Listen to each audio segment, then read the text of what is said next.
Hey guys, in this video I'm going to show you how the bracketing works on Sony camera.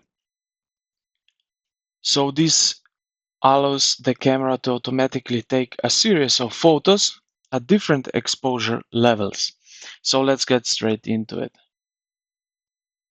Right, now press the left side of the control wheel, the icon that looks like a stack of photos, to open the drive mode menu. So you need to open drive mode. Scroll down to bracket C right over here. So this is continuous bracket, or you have single bracket. So the bracket C, the camera will fire all shots in the sequence as long as you hold down the shutter button. Then on the bracket S, you must press the shutter button individually for each shot in the sequence.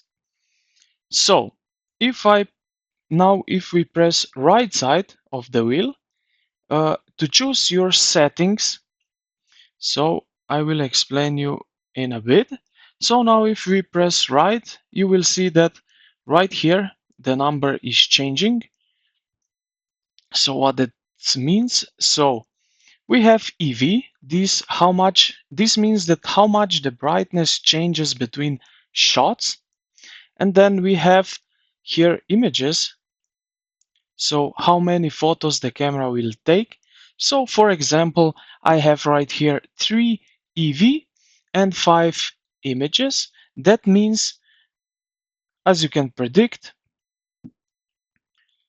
the camera will take 5 images from -3 on -3 on 0 normal and 1 at +3 EV. So we have a wide range of this